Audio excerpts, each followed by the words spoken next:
Hello friends, તમારું સ્વાગત છે મારા કિચનમાં। આજે આપણે ઉપવાસમાં ખાઈ શકાય તેવા ફરાળી બફળા બનાવવાના છીએ।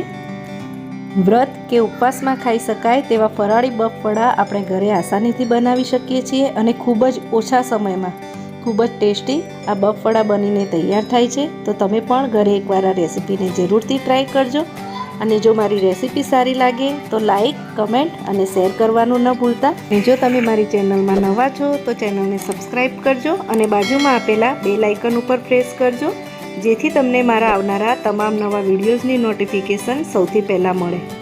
હવે એક મિક્સર જારની અંદર 2 ટેબલસ્પૂન જેટલો મોરૈયો અને 2 ટેબલસ્પૂન સાબુદાણા લઈ અને તેને એકદમ બારીક લોટની જેમ પીસી લેવાનું છે અને તે પીસાઈ જાય ત્યારબાદ તેને સાઈડમાં રાખી દેવાનું।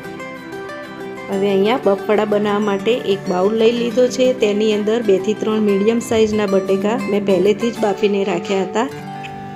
તેને આ રીતે ખમણી લઈશું। જો તમારે ના ખમણવું હોય અને તમે હાથ વડે બટાકાનો માવો બનાવી દેશો તો પણ ચાલે।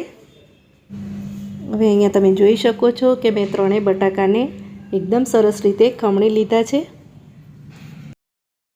સરસ રીતે બટાકા ખમણાઈ જાય એટલે તેમાં 2 ટેબલસ્પૂન જેટલો શેકેલા સિંગદાણાનો ભૂકો ઉમેરી દઈએ।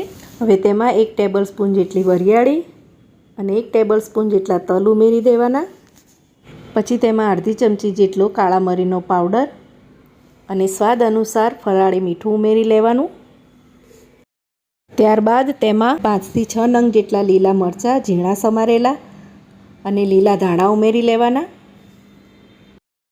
અહીંયા તમારે લીલા મરચાંનું પ્રમાણ જે પ્રમાણે તીખાશ જોઈતી હોય તે પ્રમાણે વધારે કે ઓછું કરી શકાય। હવે તેમાં 5 થી 6 ટેબલસ્પૂન જેટલો સાબુદાણા અને મોરૈયોનો જે આપણે લોટ બનાવીને રાખ્યો છે તે ઉમેરી લેવાનો।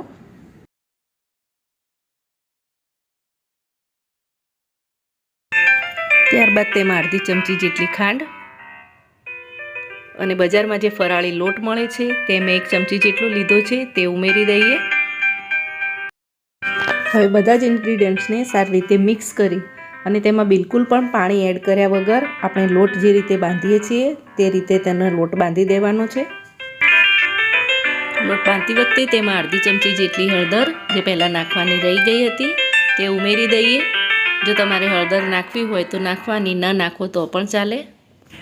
લોટ સરસ રીતે બંધાઈ જાય એટલે હાથની હથેળીની અંદર થોડું તેલ લગાવી અને તમારે જે સાઈડના બફળા બનાવવા હોય એ સાઈડના તેના આ રીતે ગોળા વાળી લેવાના। અહીંયા બીજી સાઈડ મેં તેલ પહેલેથી જ ગરમ થવા માટે મૂકી દીધું હતું। તેલ ગરમ કરતી વખતે તેને સૌથી પહેલાં હાઈ ફ્લેમ ઉપર ગરમ કરવાનું। તેલ એકદમ સરસ રીતે ગરમ થઈ જાય એટલે ગેસની આંચ મીડિયમ રાખી અને પછી જ તેમાં બફળા ઉમેરવાના।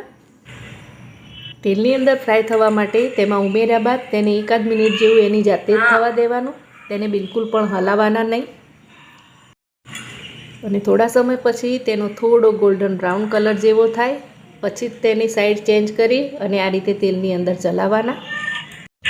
અને આ રીતે ફ્રાય કરવાથી તેમાં બિલકુલ પણ તેલ નહીં ભરાય।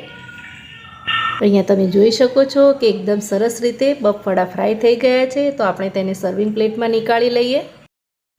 આ બફળાને બનતા માત્ર 10 જ મિનિટ જેટલો સમય લાગે છે। તો તમે ઘરે પણ જ્યારે ઉપવાસ હોય, ખાવાનું મન થાય તો આ બફળા બનાવવાની રેસીપીને જરૂરથી ટ્રાય કરજો।